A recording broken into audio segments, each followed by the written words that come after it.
Slimane Zeguidour, notre éditorialiste, nous a rejoint. Bonsoir Slimane. Bonsoir. Le mot dictateur, il n'était pas prononcé ni à Paris, ni à Bruxelles, ni en Suisse, quand on parlait de Ben Ali lorsqu'il était au pouvoir. Selon vous, était-il un dictateur? Oui, c'est une question de mots. C'était un autocrate, un caractère à la fois paternaliste et mafieux, népotiste, où sa famille était la première à être servie. Mais de tous les autocrates arabes, il était celui qui avait réussi le mieux à donner le change avec les États européens et avec les États-Unis, non seulement parce qu'il avait fait ses études militaires en France et aux États-Unis, mais aussi il y avait cet héritage de Bourguiba qu'il a eu l'habileté de ne pas remettre en cause. C'est-à-dire la sécularisation de l'État et le statut plutôt enviable des femmes tunisiennes, même à l'époque. Tout cela le faisait apparaître comme le plus solide rempart contre l'intégrisme islamique qui terrorisait tout le monde. Alors, moyennant quoi, il y avait des syndicalistes qui étaient torturés ou d'autres bannis. Tout ça le faisait considérer comme un mal nécessaire. Il était quand même grand croix de la Légion d'honneur en France et décoré par l'Espagne par l'ordre d'Isabelle la catholique, qui est la décoration la plus haute en Espagne. Hasni Abidi, vous êtes chercheur avec nous en direct de Genève. Bonsoir Hasni Abidi. L'homme était-il mégalomane? Le chiffre 7 notamment, 7 novembre 1987, sa prise de pouvoir. La couleur mauve aussi, on vient de le voir à l'image, qui était constamment accolée au drapeau tunisien qui est rouge et qui était aussi constamment à la télévision publique tunisienne. Mégalomane donc? Ah oui, extrêmement.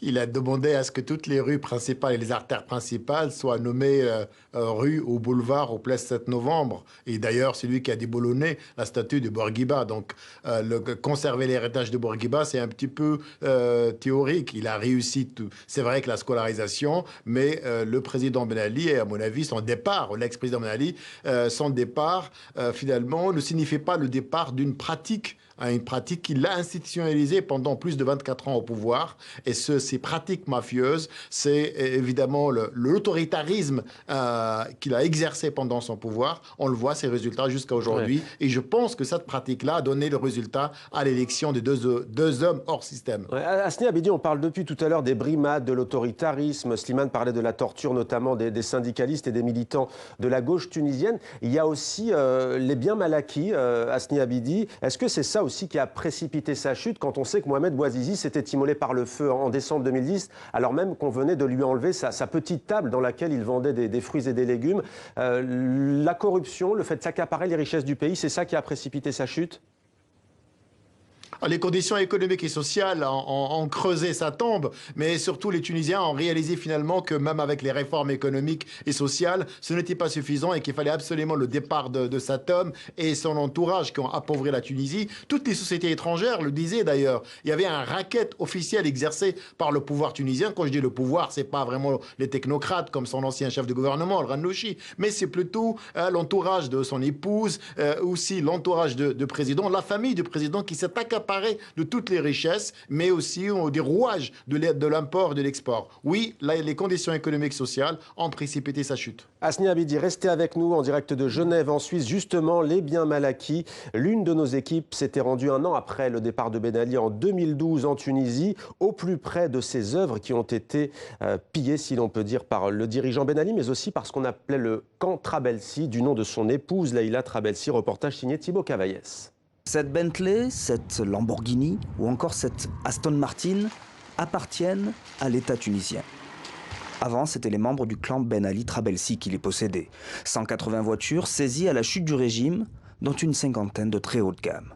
Aujourd'hui, elles sont parquées dans l'enceinte de la garde nationale, près de Tunis. Valeur d'achat estimée 15 millions d'euros. Alors, vous voulez essayer le joyau, le bijou et le joujou de l'ex-président? C'est la Maybach.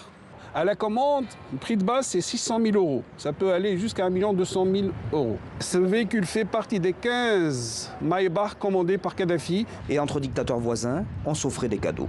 La voiture d'un président déchu? Si, ça peut intéresser. Une offre à 2 millions d'euros a déjà été faite. D'abord l'état de la voiture, la conception en elle-même, et aussi à qui elle appartenait. C'est ce qui compte le plus. Et d'ailleurs, on a des gens qui sont encore au pouvoir pas en Tunisie, mais ailleurs, qui voudraient racheter la salle à manger de Zine Abdine Ben Ali. Plusieurs véhicules de moyenne gamme ont déjà trouvé preneur. Qu'ils aient appartenu à des gens corrompus, peu importe. Je m'en fous qui l'a possédé avant.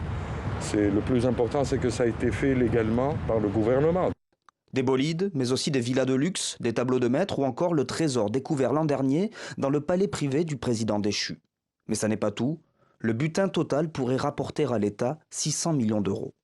Le patrimoine le plus important fait partie des participations dans des sociétés qui font partie du tissu économique le plus important. Est-ce qu'il n'y a pas un secteur où on ne retrouve pas une ou plusieurs participations qui appartiennent à ces personnes? Banque, téléphonie mobile, concessions automobiles, la fin de l'univers impitoyable du clan Ben Ali Trabelsi, le début peut-être d'une répartition plus équitable de toutes ces richesses entre tous les Tunisiens.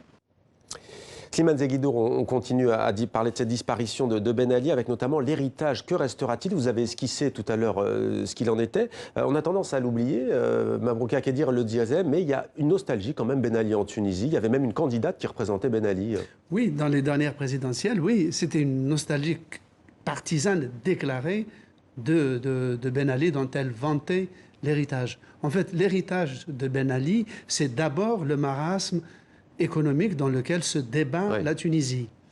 L'aspect positif de l'héritage, c'est la démocratisation pratiquement sans accroc de la Tunisie.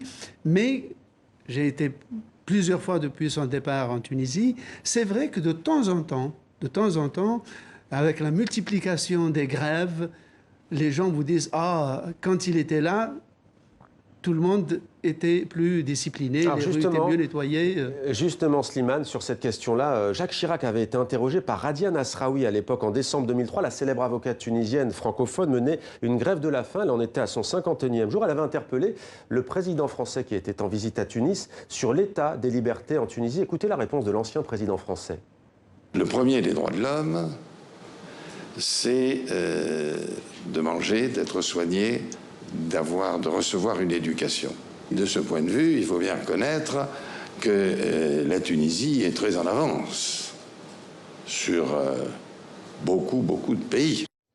Asni Abidi en direct de Genève en Suisse. Le premier élément démocratique, c'est de pouvoir manger, disait Jacques Chirac. Quels étaient les rapports entre ce dirigeant et les chancelleries occidentales ?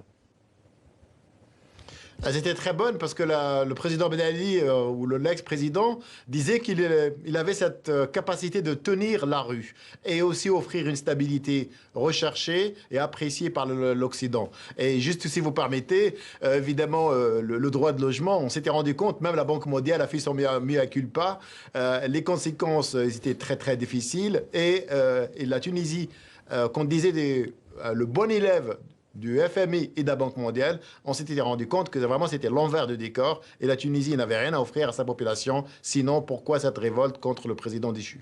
Asni Abidi, merci d'avoir été avec nous. Slimane, merci également.